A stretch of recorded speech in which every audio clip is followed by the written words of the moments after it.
నాగర్ కర్నూలు జిల్లా కేంద్రంలోని విద్యార్థులను మాయమాటలతో కళాశాలలో చేర్చుకుని తర్వాత వారి నుంచి అడ్డగోలుగా డబ్బులు దండుకుంటున్న శ్రీనివాస్ పద్మావతి జూనియర్ కళాశాలపై ఇంటర్ బోర్డు కఠిన చర్యలు తీసుకుంది. ఈ మేరకు కళాశాలలో ప్రాక్టికల్ సెంటర్ను 2 ఏళ్ల పాటు రద్దు చేశారు. కాగా గతంలో ప్రాక్టికల్ పరీక్షల సమయంలో విద్యార్థుల నుండి డబ్బులు వసూలు చేసిన ఘటనపై నోడల్ అధికారికి విద్యార్థులు ఫిర్యాదు చేశారు. దీంతో ₹1,00,000 జరిమానా విధిస్తూ 2 సంవత్సరాల పాటు కళాశాలలో ప్రాక్టికల్ పరీక్షలకు అనుమతి రద్దు చేసినట్లు inter board nodal officer Venkataramana స్పష్టం చేశారు.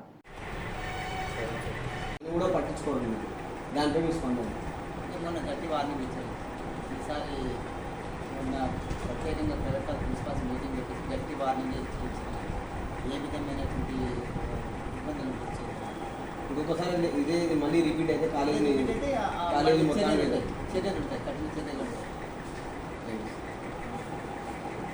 జిల్లా గత సంవత్సరం శ్రీనివాస పద్మావతి జూనియర్ కళాశాల పైన అనేక ఫిర్యాదులు వచ్చాయి. అడ్మిషన్లు తీసుకునే విద్యార్థులను ఫీజులు ఇవ్వకుండా డిలీట్ చేయకుండా ఇబ్బందులు గురి చేస్తున్నారని నా దగ్గరికి చాలా కాన్ఫరెన్స్ వచ్చాయి. ఆ కాన్ఫరెన్స్ కూడా బోర్డు ఉపయోగించాను. అదేవిధంగా మొన్న జరిగే ప్రాక్టికల్ ఎగ్జామ్కి సంబంధించి కూడా విద్యార్థుల నుండి ₹1,000 కలెక్ట్ చేసినట్టుగా ఫిర్యాదులు వచ్చాయి. దానిపైన కూడా నివేదిక తయారు చేసి ఇవ్వడం జరిగింది. బోర్డు వాళ్ళు దీని ఆధారంగా ₹1,00,000 పెనాల్టీ వేయడం జరిగింది. అదేవిధంగా ప్రాక్టికల్ ఎగ్జామినర్ను ఎదురు చేయనందుకు దానికి సంబంధించి 2 సంవత్సరాల వరకు ప్రాక్టికల్ ఎగ్జామినేషన్ సెంటర్ను రద్దు చేస్తూ బోర్డు నిర్ణయం తీసుకుంది. ఇది ఎవ్రీ ఇయర్ ఇదే విషయం జరుగుతుంది సార్. దీంట్లో కాలేజీ పోయిన చర్య తీసుకుంటారా సార్? రద్దు చేయడానికి ఓన్లీ ప్రాక్టికలే రద్దు చేసుకుంటారండి. కాలేజీని కూడా ఏమన్నా రద్దు చేసే అవకాశం ఉంది? కాలేజ్ అప్లికేషన్ రద్దు చేసే అంటే ఒకవేళ ఇక్కడ నుంచి కాంప్లైంట్ ఇస్తే అప్పుడు బోర్డు ఏ నిర్ణయం తీసుకుంటే దానికి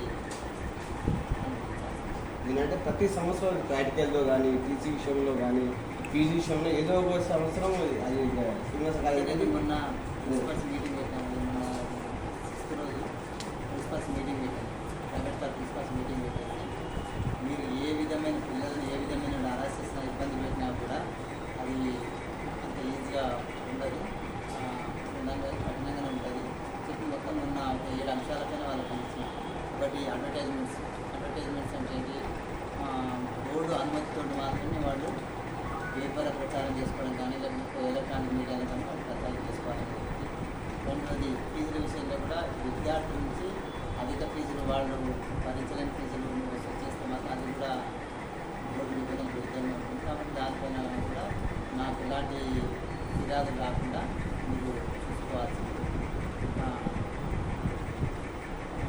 ఇదే అడ్మిషన్స్ విషయంలో కూడా పిల్లల నుంచి ఎలాంటి కాంప్లైంట్స్ కాకుండా పిల్లవాడికి ఎక్కడ వాడు చదువుకోవాలనుకుంటే మనకి అక్కడ అవకాశం తక్కువ ఉంటుంది.